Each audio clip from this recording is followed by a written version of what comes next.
નમસ્કાર વિદ્યાર્થી મિત્રો, વિષય એસપી ધોરણ 12 ચેપ્ટર નંબર 1 શેર બહાર પાડવા એની અંદર આજનો આપણો ટોપિક છે શેર જપ્તી અંગે સેક્રેટરીની ફરજ. શેર જપ્તી કોને કહેવાય એના વિશે આપણે માહિતી લઈ લીધેલી છે કે શેર જપ્તી એટલે જ્યારે કંપની પાસેથી શેરને હપ્તેથી ખરીદેલા છે અને એ હપ્તો કંપની મંગાવે છે, સમય પૂરો થઈ જાય છે, મુદત પૂરી થઈ જાય છે અને હપ્તો નથી ભરતો તો કંપની મારા શેરને જપ્ત કરે છે. તો આ પ્રક્રિયાને કીધું શેર જપ્તીની પ્રક્રિયા. જ્યારે આ પ્રક્રિયા કંપનીની અંદર થાય છે ત્યારે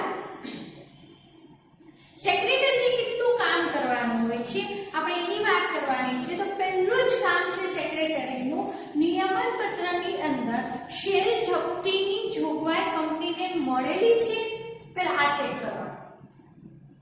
જો મળેલી હશે તો જ શેરને જપ્ત કરીશ. એટલે પહેલા શું ચેક કરવાનું, નિયમન પત્રની અંદર જોગવાઈ છે કે નહીં તે.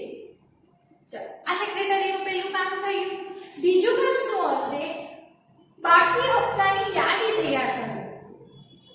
હું યાદી તૈયાર કરીશ તો મને ખબર પડશે ને કેટલા લોકોના શેર હપ્તા હજુ નથી મળ્યા, કેટલા લોકોના શેર હજી મારે જપ્ત કરવાના છે. સમજણ પડી? એટલે પહેલા મેં નિયમન પત્રની અંદર જોગવાઈ ચેક કરી. જોગવાઈ ચેક કર્યા પછી બીજું મારું કામ શું આવ્યું, તો બાકી હપ્તાની યાદી તૈયાર કરવાની.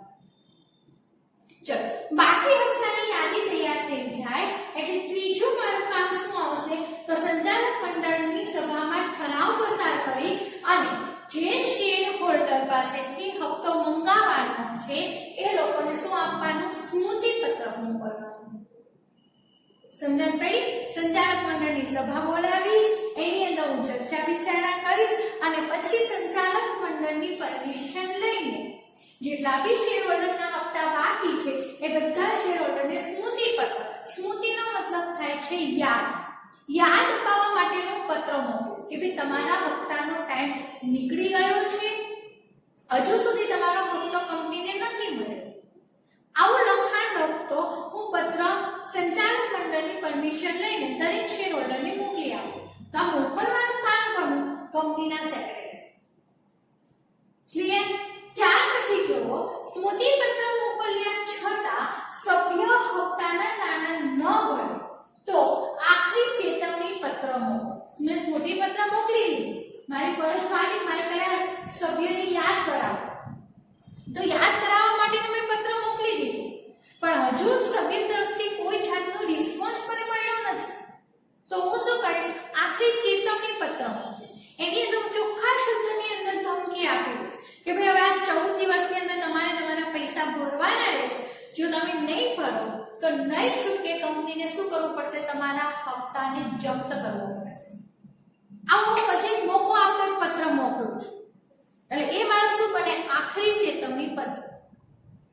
તો એ મોકલવાનું કામ પણ કરું સેક્રેટરીનું. ત્યાર પછી આવે છે શેર જપ્તીનો ઠરાવ પસાર કરો. મેં શું કહ્યું, સ્મૃતિ પત્ર મોકલી દીધું, કોઈ જવાબ નહીં.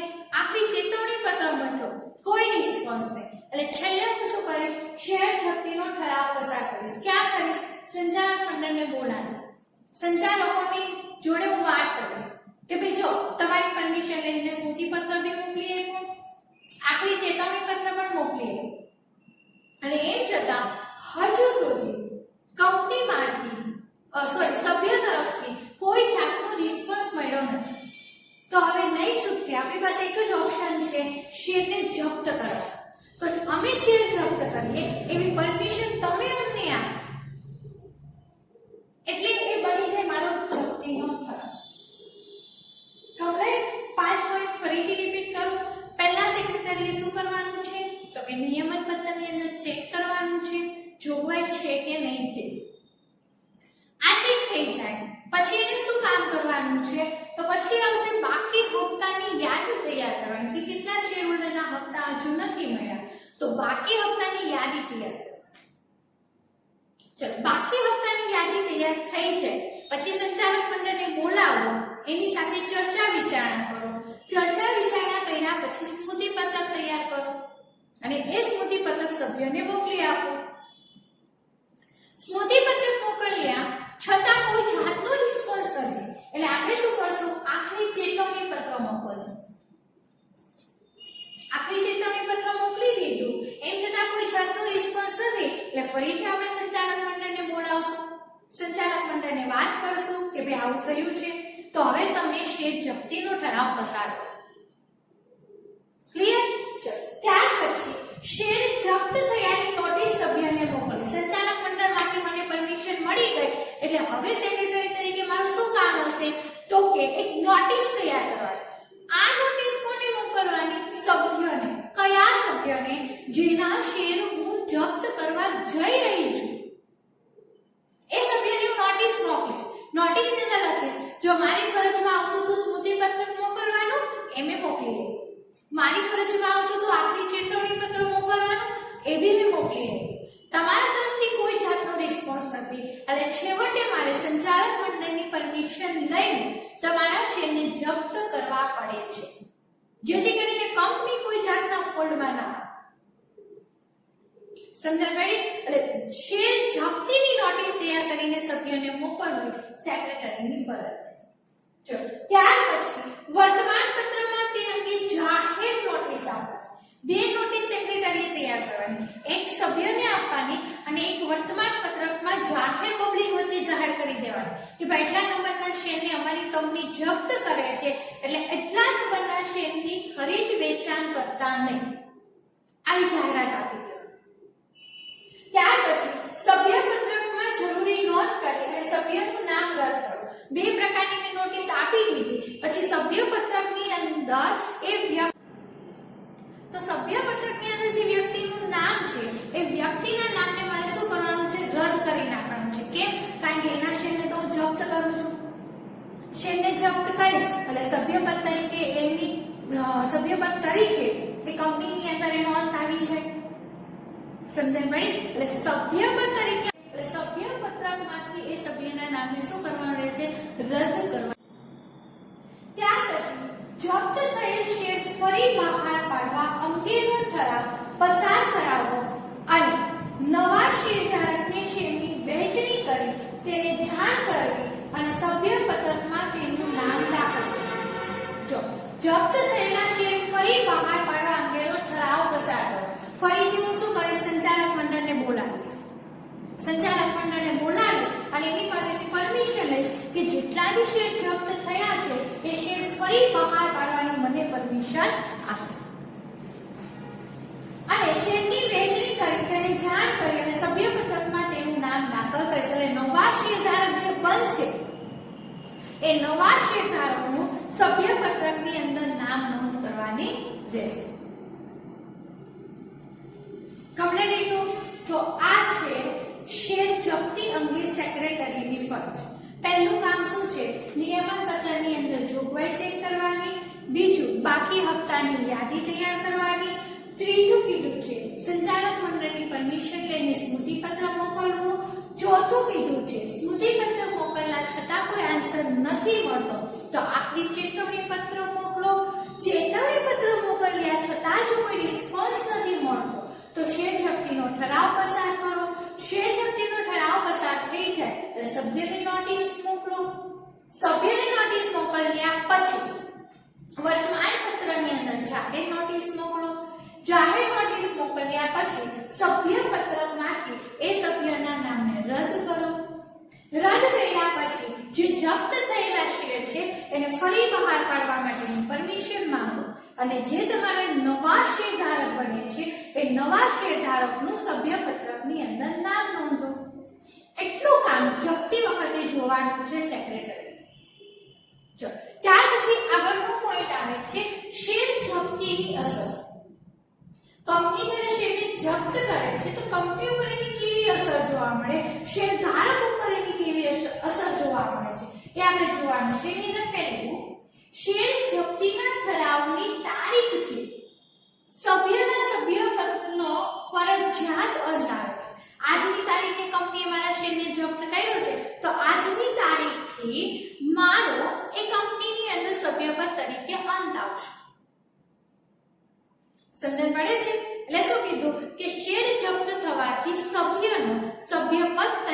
ફરજિયાત અંત આવે છે. ત્યાર પછી બીજું, શેરધારક શેર પર અત્યાર સુધી ચૂકવેલા નાણાં ગુમાવે છે. સિમ્પલ એક્ઝામ્પલ આપો. 10 રૂપિયાની કિંમતનો શેર છે, એમાંથી મેં 5 રૂપિયા કંપનીને આપ્યા છે અને 5 રૂપિયા હજુ મારે ચૂકવવાના બાકી હતા એટલે કંપનીએ મારા શેરને જપ્ત કર્યા. તો મેં જે 5 રૂપિયા આપ્યા છે ને કંપનીને, એ 5 રૂપિયા ઉપર હવે મારો કોઈ અધિકાર બને નહીં. ભલે પૈસા મારા છે, મેં ભલે કંપનીને આપ્યા, પણ હવે કંપની મારા શેરને જપ્ત કરે છે એટલે એ 5 રૂપિયાની માલિકીને એ 5 રૂપિયા મારે ભૂલી જવાનું. એટલે કીધું શેરધારકે શેર પર અત્યાર સુધી ચૂકવેલા નાણાં ગુમાવે છે. આગળ, શેરધારક શેર પરનો ડિવિડન્ડ હક પણ ગુમાવે છે. સભ્યપદ તરીકે કોઈ હક જ નથી રહ્યો તો ડિવિડન્ડનો પણ કોઈ હક રહેવાનો છે નહીં. ત્યાર પછી ભરેલી રકમની માલિકી કંપનીની બની જાય છે. કંપની તે રકમ શેર જપ્તી ખાતે જમા કરે છે અને શેર ફરી બહાર પાડ્યા પછી જપ્તી ખાતું બંધ થાય છે.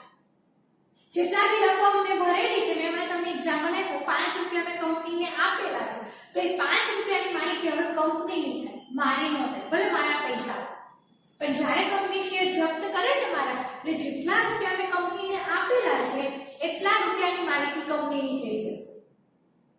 એ પૈસા કંપની શું કરશે? શેર જપ્તી ખાતે જમા કરશે અને જપ્તી ખાતું બંધ કરશે. ત્યાર પછી સંચાલક મંડળ શેરની દાર્શનિક કિંમત એટલે બાળકો મૂળ કિંમતથી ઓછી નહીં તે રીતે તેનો નિકાલ કરી શકે છે. મેં જ્યારે શેર બહાર પાડ્યો હતો તો એક શેરની કિંમત 10 રૂપિયા હતી, તો કાં તો હું 10 રૂપિયા કિંમતે બહાર પાડી શકું અથવા તો 10 કરતા વધારે કિંમતે બહાર પાડી શકું, પણ 10 કરતા ઓછી એટલે 9, 8 કે 7 રૂપિયાની કિંમતે શેર બહાર પાડી શકું નહીં. જો કીધું શેરની દાર્શનિક કિંમતથી ઓછી નહીં તે રીતના શેરનો નિકાલ કરવાનો રહેશે. આગળ, શેર જપ્ત કરવાથી કંપનીની શેર મૂડીમાં ઘટાડો થતા જપ્ત થયેલા શેર કંપની ફરીથી બહાર પાડી શકે છે. કેવી રીતના શેર મૂડીમાં ઘટાડો થાય એ તમને સમજાવું.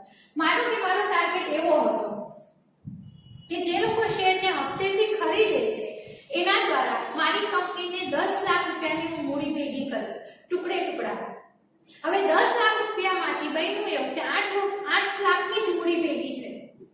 2 લાખની મૂડી એવી છે કે જેના હપ્તા હજુ મને મળ્યા નથી. 2 લાખ રૂપિયા મને શેર હોલ્ડર પાસેથી મળ્યા જ નથી. ટૂંકમાં 2 લાખની મૂડી જેટલા હપ્તા કંપનીની અંદર આવ્યા નથી. ટાર્ગેટ કેટલાનો હતો? 10 નો હતો. મળ્યા કેટલા? 8. 2 લાખ રૂપિયાની મૂડી હજી મારે કવર કરવાની છે, તો હું એ 2 લાખ રૂપિયાની મૂડીને જપ્ત કરું છું. જેટલા 8 લાખ રૂપિયા મને મળ્યા છે એને હું જપ્ત કરું છું, તો જે 2 લાખ મારે બાકી છે એ પણ મારે કવર કરવા જ પડશે ને. તો મારી શેર મૂડીમાં ઘટાડો થયો. જે 10 મારે બનાવવાના હતા એની બદલે મળ્યા મને 8. 2 લાખનો લોસ થયો. તો 2 લાખને કવર કરવા શું કરું? મેં જે શેર જપ્ત કર્યા છે એને ફરીથી બહાર પાડીશ. જે 2 લાખ રૂપિયા જે મારા ઘટે છે એ રકમ મારી કવર થઈ છે. સમજણ પડે છે? તો આવી રીતના શેર જપ્તી દ્વારા શેર ફરીથી બહાર પડે. તો શેર જપ્તીની અસરો એટલી જોવા મળે. ફરીથી શેર જપ્તીના કારણે સભ્યપદનો ફરજિયાત અંત આવે છે. બીજું, સભ્યએ અત્યાર સુધી ભરેલી રકમ ગુમાવે છે. ત્રીજું, શેરધારક શેર પરના ડિવિડન્ડનો હક પણ ગુમાવશે. ચોથું, ભરેલી રકમની માલિકી કંપનીની થશે અને કંપની આ રકમને શેર જપ્તી ખાતે જમા કરે છે અને શેર જપ્તી ખાતું બંધ કરે છે. ત્યાર પછી સંચાલક મંડળ શેરની દાર્શનિક કિંમતથી ઓછી કિંમતે શેર બહાર પાડી શકે નહીં. અને છેલ્લે કીધું, શેર જપ્ત કરવાથી કંપનીની શેર મૂડીમાં ઘટાડો થાય છે, એટલા માટે જપ્ત થયેલા શેર ફરી બહાર પાડી શકે છે. તમને ત્યાર પછી આપણો આગળનો ટોપિક આવે છે શેર સોંપણી. શેર સોંપણી કોને કહેવાય? તો એની અંદર કીધું છે શેર પ્રમાણપત્ર કંપનીને પરત કરો. આ જે પ્રક્રિયા છે એને શેર સોંપણી તરીકે ઓળખવામાં આવે છે. હવે આવું કયા પ્રકારના શેરની અંદર જોવા મળે? તો મૃત સ્વરૂપના શેરની અંદર જોવા મળશે. મેં જ્યારે મૃત સ્વરૂપના શેર ખરીદેલા હોય તો કંપની મને શું કર્યું હોય? શેર પ્રમાણપત્ર આપ્યું. આ પ્રમાણપત્ર શું સાબિત કરે છે? મારી પાસે આ કંપનીનો શેર છે, એટલી કિંમતનો, એટલી સંખ્યામાં આ શેર છે, આવું પ્રૂફ કરે છે શેર પ્રમાણપત્ર. એટલું ક્લિયર? તો આ શેર પ્રમાણપત્ર જ્યારે મેં શેર ખરીદેલો છે ત્યારે કંપનીએ મને આપ્યું છે. હવે એ શેર પ્રમાણપત્ર હું કંપનીને પરત કરું છું. આ જે પ્રોસેસ ઊભી થાય ને એને કહેવાય શેર સોંપણી. હવે આવા સંજોગો ક્યારે ક્રિએટ થાય? તો આ સંજોગો બાળકો તમને 2 માર્ક્સની અંદર પૂછાય છે કે શેર સોંપણીના સંજોગો જણાવો. પહેલું, નોંધ કરવાની જગ્યા ન હોય. કંપનીએ મને જે શેર પ્રમાણપત્ર આપ્યું છે એની અંદર મારે કોઈ વિગત નોંધ કરવી છે તો નોંધ કરવાની જગ્યા નથી. તો એવા સમય સંજોગોની અંદર હું મારું શેર પ્રમાણપત્ર શું કરીશ? કંપનીને પરત કરીશ. ત્યાર પછી પ્રમાણપત્ર ફાટી જાય ત્યારે, હવે પ્રમાણપત્ર હોવું તો ફરજિયાત જ છે, ફાટી ગયું છે ફરીથી મારે કંપનીમાં રિટર્ન કરવાનું. ત્યાર પછી વાંચી શકાય તેમ નથી. માનો કે શેર પ્રમાણપત્રની અંદર જેટલી બી વિગત લખેલી છે એના અક્ષરો એટલા સ્પ્રેડ થઈ ગયા છે કે વાંચી શકાય તેમ નથી, તો પરત કરવાનું. ત્યાર પછી શેરોનું એકત્રીકરણ કરવાનું. મેં પહેલા અલગ અલગ પ્રકારના શેર લીધેલા છે, હવે મારે એ અલગ અલગ શેર છે એનું મારે ખાલી એક જ શેર રાખવો છે મારી પાસે, તો એકત્રીકરણ કરવાનું થાય ત્યારે. ત્યાર પછી શેરોનું વિભાગીકરણ કરવાનું થાય ત્યારે. મારી પાસે જેટલા બી શેર હતા હવે એમાંથી મારે વિભાગી અલગ અલગ પ્રકારના શેર ખરીદવા છે તો એનું વિભાગીકરણ કરવાનું થાય. તો એટલા સંજોગોની અંદર મારે શેર પ્રમાણપત્ર કંપનીને પરત કરવું પડે છે. સમજણ પડી? પહેલું, નોંધ કરવાની જગ્યા ન હોય. બીજું, ફાટી જાય. ત્રીજું, વાંચી શકાય તેમ ન હોય. ચોથું, શેરોનું એકત્રીકરણ કરવાનું હોય. પાંચમું, શેરોનું વિભાગીકરણ કરવાનું હોય.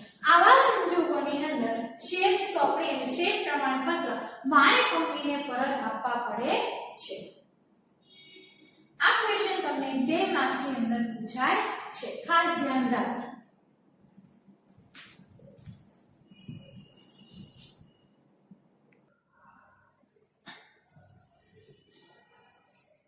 ચલો ત્યાર પછી આપણો આગળનો ટોપિક છે બાળકો શેર પર વિશેષ હક.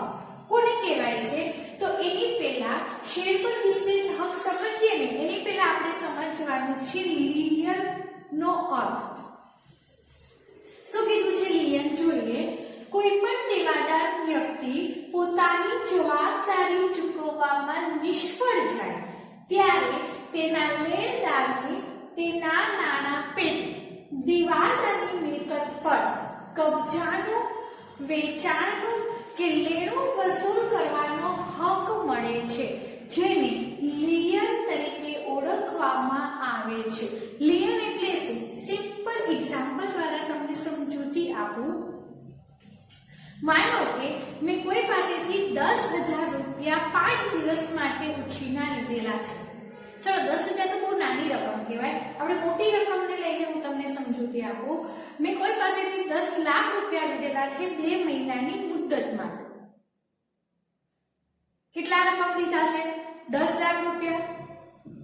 સામે મુદત કેટલી છે? 2 મહિનાની. 10 લાખ રૂપિયા મેં લીધેલા છે. જેવા 2 મહિના પૂરા થશે, 2 મહિના પૂરા થશે એટલે એ 10 લાખ રૂપિયા મારે જેની પાસેથી લીધેલા છે એને મારે પરત કરવા પડે કે નહીં કરવા પડે? કરવા પડે. જ્યાં સુધી 2 મહિના પૂરા નથી થતા, જ્યાં સુધી હું 10 લાખ રૂપિયાની મૂડી પરત નથી કરતી ત્યાં સુધી મારા ઉપર 10 લાખ રૂપિયાનું દેવું છે. આવું કહી શકાય કે ન કહી શકાય? કહી શકાય. તો હું દેવાદાર થઈ. સામેવાળો વ્યક્તિને જેની પાસેથી લીધેલા છે એ વ્યક્તિ લેણદાર થયો. ચલો દેવાદાર અને લેણદાર બંનેની પ્રોસેસ અહીંયા ક્રિએટ થઈ એટલી ખબર પડી. હવે અહીંયા શું કીધું છે કે માનો કે સામેવાળા વ્યક્તિ મને એવું કહે છે, હું જેની પાસેથી પૈસા લઉં છું ને એ વ્યક્તિ એવું કહે છે કે ભાઈ 2 મહિના પછી 10 લાખ રૂપિયાની મૂડી તું મને પરત નહીં કરી શકે તો એ સમયે હું દેવાદાર તરીકે એને એક સિક્યુરિટી આપું છું. કેવી મહિના પછી માઇક કે મારાથી 10 લાખ રૂપિયાની મૂડી ભેગી ન થાય તો આ રે મારી 10 લાખ રૂપિયાની પ્રોપર્ટી, આ પ્રોપર્ટી તું વેચી મારી 10 લાખ રૂપિયાની આ મિલકત વેચીને તું તારા પૈસાની છૂટા કરી શકશે. આવી મેં બાંધેધરી આપી દીધી.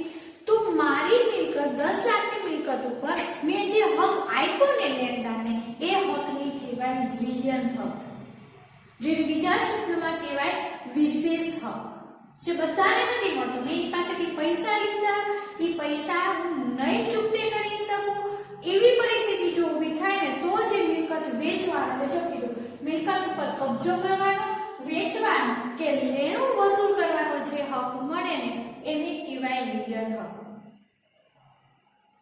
કમ્પ્લીટ રાખો કોન્સેપ્ટ. હવે આપણે અર્થ જોઈએ.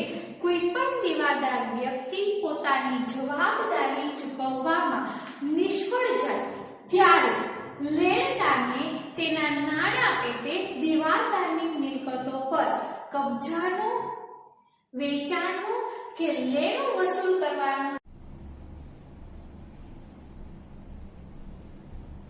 તો વિદ્યાર્થી મિત્રો, શેર પર વિશેષ હક એની અંદર આપણે પોઈન્ટ નંબર પહેલો જોયો કે લેણું વસૂલ કરવાનો હક મળે છે, જેને આપણે લીગલ કે વિશેષ હક તરીકે ઓળખીએ છીએ.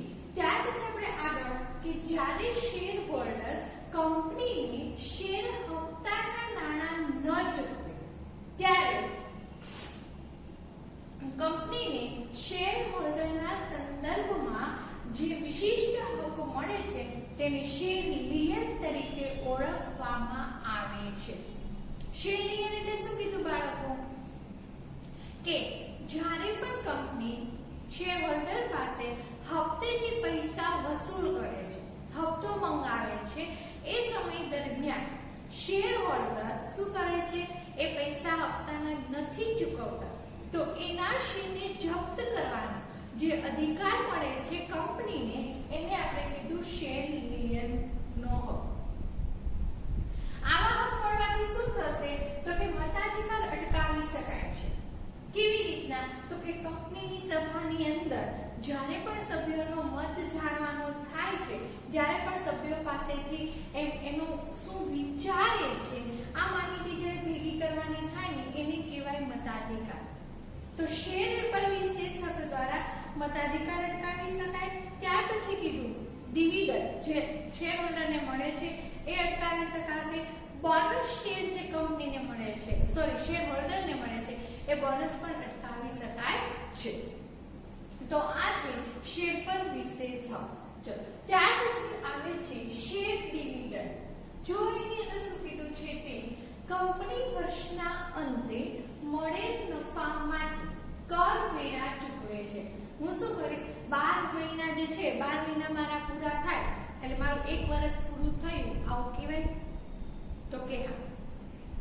જેવું મારું 1 વર્ષ પૂરું થશે એટલે કંપનીને જેટલો બી નફો થશે એ નફો કાઉન્ટ કરવા બેસશે. એ નફામાંથી કંપની પહેલા શું કરશે? તો કરવેરા ચૂકવશે. કરવેરા ચૂકવ્યા બાદ રહેતા નફાને વહેંચણી પાત્ર નફો કહેવાય છે. જેટલો પણ નફો થાય છે એ નફો ચૂકવી દઉં છું.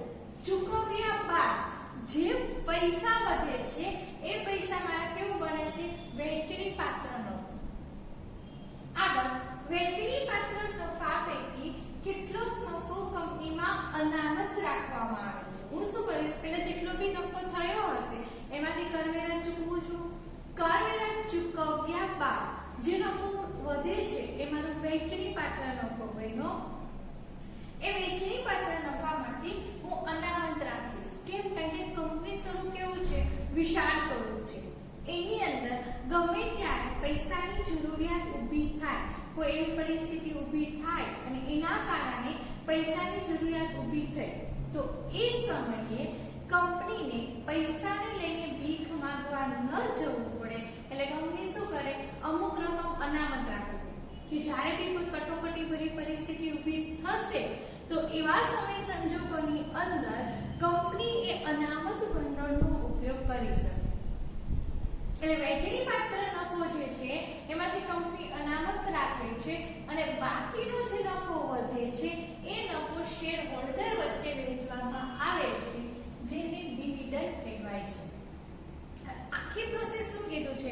જે નફો થાય છે એમાંથી કરવેરા ચૂકવવામાં આવે, કરવેરા ચૂકવાઈ જાય અને પછી જે નફો વધે છે એને અનામત રાખવામાં આવે છે. એ અનામત નફામાંથી જે નફો વધે છે, જો કરવેરા ચૂકવાઈ ગયા, અનામત રાખી દીધું અને પછી જે નફો વધે છે તો એ નફો હું શેર હોલ્ડર વચ્ચે વહેંચીશ. તો આ જે વહેંચણી પાત્ર નફો બને છે એને કહેવામાં આવે છે ડિવિડન્ડ. કમ્પ્લીટ થયું. ત્યાર પછી શેરની વસૂલ આવેલ કિંમતના પ્રમાણમાં આપેલ ભાગ જે રોકડ સ્વરૂપે હોય, શેર સ્વરૂપે હોય કે અન્ય સ્વરૂપે હોય, ભારતમાં કંપનીના કાયદા મુજબ એટલે કંપની ધારા 2013 મુજબ ફક્ત રોકડ સ્વરૂપે જ ડિવિડન્ડ આપી શકે. જો બે રીતના આપી શકે, કાં તો તમે રોકડમાં આપો તો બી વેલિડ છે અને શેરમાં આપો તો બી વેલિડ છે. પરંતુ ભારતીય કંપની ધારા 2013 એવું કીધેલું છે કે જ્યારે પણ ભારતની કંપની ડિવિડન્ડની વહેંચણી કરે ને તો ઓન્લી ફોર એને રોકડમાં જ વહેંચણી કરવાની રહેશે, શેર સ્વરૂપે આપવાનું નથી. ક્લિયર? ત્યાર પછી આવે છે ડિવિડન્ડના બે પ્રકાર છે, વચગાળાનું ડિવિડન્ડ અને ત્યાર પછી કીધું છે આખર ડિવિડન્ડ. જે વચગાળાનું ડિવિડન્ડ છે એનું બીજું નામ છે અર્ધવાર્ષિક ડિવિડન્ડ અને જે આખરનું ડિવિડન્ડ છે એનું નામ છે વાર્ષિક ડિવિડન્ડ. જેવું નામ છે એવું જ એનું કામ બી છે. જો વચગાળાનું ડિવિડન્ડ એટલે અર્ધવાર્ષિક ડિવિડન્ડ કીધું. અર્ધવાર્ષિક ડિવિડન્ડ કોને કહેવાય? તો બાળકો આપણે વર્ષની અંદર કેટલા મહિના આવે? 12 મહિના આવે. હવે એ 12 મહિનામાંથી તમે કંપની 6 મહિને જે ડિવિડન્ડ આપે ને એને વચગાળાનું ડિવિડન્ડ અથવા તો અર્ધવાર્ષિક ડિવિડન્ડ કહેવાય. અને આખર ડિવિડન્ડ અથવા વાર્ષિક ડિવિડન્ડ કોને કહેવાય? તો કે 12 મહિના પૂરા થઈ જાય છે અને પછી કંપની જે ડિવિડન્ડ આપે ને એને કહેવાય આખરનું ડિવિડન્ડ અથવા વાર્ષિક ડિવિડન્ડ. એટલે ડિવિડન્ડના બે પ્રકાર છે, એક આખર ડિવિડન્ડ અને બીજું કીધું છે વચગાળાનું ડિવિડન્ડ, જેને વાર્ષિક ડિવિડન્ડ અથવા તો અર્ધવાર્ષિક ડિવિડન્ડ તરીકે ઓળખવામાં આવે છે. જો ડિવિડન્ડનો એક નિયમ છે, કંપની ધારા 2013 પ્રમાણે ડિવિડન્ડનો નિયમ છે કે ડિવિડન્ડ હંમેશા કંપનીના નફામાંથી આપવાનું. જો કંપનીને નફો થાય તો ડિવિડન્ડ આપવાનું, જો કંપનીને નફો નથી થયો તો ડિવિડન્ડ નહીં આપવાનું. સમજણ પડી? એટલે કંપનીને ડિવિડન્ડ આપવાનું છે શેર હોલ્ડરને, પણ નફા ઉપર ડિપેન્ડ. એટલે ડિવિડન્ડનો દર નિશ્ચિત નહીં, કારણ કે નફો દર વર્ષે મને સરખો થવાનો છે નહીં. કોઈ વર્ષ મને નફો વધારે થાય, કોઈ વર્ષ મને નફો ઓછો થાય, તો ડિવિડન્ડનો જે દર છે એ પણ કેવો છે? બદલાતો રહેશે. ક્લિયર? ત્યાર પછી કંપનીની અંદર બે પ્રકારના લોકો હશે, એક તો ઇક્વિટી શેર હોલ્ડર અને બીજું હશે પ્રેફરન્સ શેર હોલ્ડર. હું ઇક્વિટી શેર હોલ્ડરને જે ડિવિડન્ડ આપું એ બનશે મારું ઇક્વિટી ડિવિડન્ડ, પ્રેફરન્સ શેર હોલ્ડરને જે ડિવિડન્ડ આપું એ બનશે મારું પ્રેફરન્સ ડિવિડન્ડ.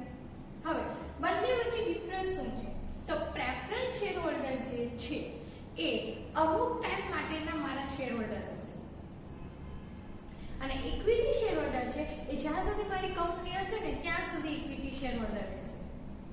એટલે અહીંયા આપણે એવો શબ્દનો ઉપયોગ કરશું કે ઇક્વિટી શેર હોલ્ડર કંપનીના માલિક છે તો પ્રેફરન્સ શેર હોલ્ડર કંપનીના મહેમાન છે. અને આપણા ભારતીય રીત રિવાજ પ્રમાણે એવું કહેવામાં આવે છે કે આપણે મહેમાનને પહેલા સાચવીએ પછી ઘરના સભ્યોને સાચવીએ. સેમ નિયમ અહીંયા એપ્લાય થાય છે, તમે સમજાવવા માટે કહું છું. પ્રેફરન્સ શેર હોલ્ડરને આપણે કંપનીના મહેમાનો કીધા, એટલે જ્યારે કંપની ડિવિડન્ડની વહેંચણી કરવા બેસશે ને તો સૌપ્રથમ પ્રેફરન્સ શેર હોલ્ડરને ડિવિડન્ડ આપશે. એને આપ્યા પછી જો ડિવિડન્ડ વધે તો એ ડિવિડન્ડ ઇક્વિટી શેર હોલ્ડરને આપશે, બાકી પહેલા તો પ્રેફરન્સ શેર હોલ્ડરને જ આપશે. સમજાય પડી? એટલે બે પ્રકારના શેર હોલ્ડર અહીંયા હશે, એક તો ઇક્વિટી શેર હોલ્ડર, બીજું preference share holder. Equity share holder જે છે એને પ્રેફરન્સ શેર હોલ્ડર પછી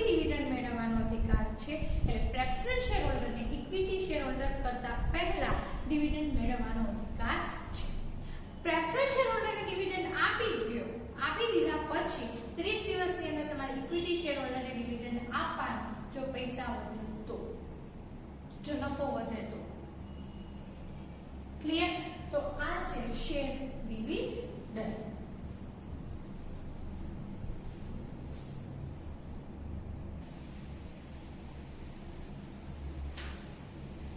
ચલો ત્યાર પછી આપણે આગળનો ટોપિક છે શેર હપ્તા અંગે કંપની ધારાની જોગવાઈઓ. જો કંપનીએ શું કરે છે, શેરને હપ્તેથી બહાર પાડે છે. હપ્તેથી મતલબ ટુકડે ટુકડા. કંપની એવું ડિસાઈડ કરે છે કે જેટલા બી શેર બહાર પાડેલા છે એની બધી જ રકમ એક સાથે નથી મંગાવતા, પણ શું કરે છે, ટુકડામાં મંગાવે છે. એટલે એને જેમ જોઈએ છે એમ એ રકમ મંગાવે. અને આપણે શેર હપ્તો કીધો તો એની અંદર કંપની ધારાની જોગવાઈની અંદર કીધું છે પહેલું કે નિયમન પત્રની જોગવાઈ ચેક કરવાની. નિયમન પત્રની અંદર ખરેખર મારી કંપનીને શેર હપ્તેથી મંગાવવાની પરમિશન છે, પેલા ચેક કરવાનું. બીજું કીધું છે એક જ પ્રકારના શેરના બાકી હપ્તાની રકમ સમાન ધોરણે સરખી રકમ ન્યાય રીતે ભેદભાવ વગર મંગાવવી જોઈએ. મેં ઇક્વિટી શેર બહાર પાડેલા છે તો ઇક્વિટી શેરની અંદર જેટલો બી હું હપ્તો નક્કી કરું ને એ હપ્તાની રકમ સરખી હોવી જોઈએ, અલગ અલગ હોવી જોઈએ નહીં. ત્યાર પછી સંચાલક મંડળની સભામાં ઠરાવ પસાર કરવાનો. શેના માટે? તો શેર હપ્તા માટે. ત્યાર પછી કીધું છે માંગણી પત્રકમાં, કારણ કે હું હપ્તો માંગીશ એના માટે હું જે પત્રક તૈયાર કરું એ મારું બને માંગણી પત્રક. તો માંગણી પત્રકમાં હપ્તાની રકમ, બેંકનું નામ, મુદ્દત અને તારીખ આ બધી વિગતો એની અંદર લખાયેલી હોવી જોઈએ. ત્યાર પછી કીધું શેર હપ્તા ન ભરાય ત્યાં સુધી શેર ફેરબદલી અને સભ્યનો મતાધિકાર અટકાવી શકાય. કે જ્યાં સુધી સભ્ય હપ્તો નથી ભરતા તો ત્યાં સુધી એ સભ્યોના શેરની ફેરબદલી અને એ સભ્યોનો મતાધિકાર અટકાવી શકાય છે. ત્યાર પછી આવે છે શેર હપ્તાની રકમ શેર હપ્તા ખાતે જમા કરવાની. જે હપ્તો શેર હોલ્ડર પાસેથી આવે છે એની જે બી રકમ હશે એ ક્યાં થશે? તો શેર હપ્તા ખાતે જમા કરવામાં આવશે. ત્યાર પછી કીધું છે બે હપ્તા વચ્ચેનો સમયગાળો ઓછામાં ઓછો 1 માસનો હોવો જોઈએ. એટલે જ્યારે હું પહેલો હપ્તો મંગાવું છું તે અને બીજો હપ્તો મંગાવું છું આ બંને વચ્ચેનો સમયગાળો ઓછામાં ઓછો 1 માસ, 1 મહિનાનો હોવો જોઈએ. આ તમને એક ગુણનો ક્વેશ્ચન અથવા એમસીક્યુ પૂછાય છે. ત્યાર પછી કીધું છે હપ્તો સમયસર ન ભરાય તો કંપની કાયદા અનુસાર નક્કી કરેલ વ્યાજ વસૂલ કરી શકે છે. તમને જે સમયે હપ્તો ભરવાનું કીધું છે હવે એ સમયે તમે હપ્તો નથી ભરતા તો કંપની શું કરશે? વ્યાજ વસૂલ કરશે. જો કંપનીને એવું લાગે કે ભાઈ હપ્તો ભરવા પાછળનું કારણ જેન્યુઅલ છે, વ્યવસ્થિત છે, તો શું કરશે? એ અંશતઃ અથવા સંપૂર્ણ વ્યાજને માફ કરી શકે છે. પણ હવે તમારા કારણ ઉપર ડિપેન્ડ છે કે ખરેખર એવું કારણ છે કે સમજણ પડી? તો આ છે શેર હપ્તા અંગે કંપની ધારાની જોગવાઈ. પહેલા નિયમન પત્રની અંદર ચેક કરવાનું. બીજું એક જ પ્રકારના જે શેર છે તેના પર તમે જે હપ્તો મંગાવો છો એ ભેદભાવ વગર અને ન્યાયપૂર્વક મંગાવવાનો. ત્રીજું કીધું છે સંચાલક મંડળની સભામાંથી ઠરાવ પસાર કરો. ચોથું માંગણી પત્રકમાં હપ્તાની રકમ, બેંકનું નામ, મુદ્દત, તારીખ વગેરે લખવાનું છે. ત્યાર પછી હપ્તો ન ભરાય ત્યાં સુધી શેર ફેરબદલી કે સભ્યોને મતાધિકાર અટકાવી શકાય છે. ત્યાર પછી કીધું છે શેર હપ્તાની રકમ હપ્તા ખાતે જમા કરવામાં આવશે. બે હપ્તા વચ્ચેનો સમયગાળો ઓછામાં ઓછો 1 માસનો હોવો જોઈએ અને હપ્તો સમયસર ન ભરાય તો કંપની વ્યાજ વસૂલ કરે છે. જો એને વ્યવસ્થિત કારણ લાગે તો એ વ્યાજને માફ પણ કરી શકે છે સંપૂર્ણ અથવા અંશતઃ માફ કરી શકે છે. તો આ છે શેર હપ્તા અંગે કંપની ધારાની જોગવાઈ.